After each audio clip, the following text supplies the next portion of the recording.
కొత్తగా ప్రతిరోజు నీ గమ్యం వైపే అడుగులు వేసావా జననీ.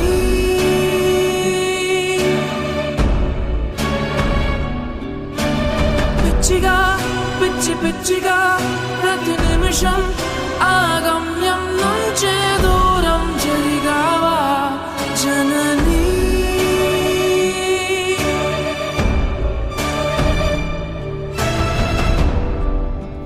చిగురించిందేదో కోరని స్నేహం, అలవాటే లేని ఆమని కోసం ఏనాడో కళ్ళ కాంతుల రూపం చీకటి రాత్రుల్లో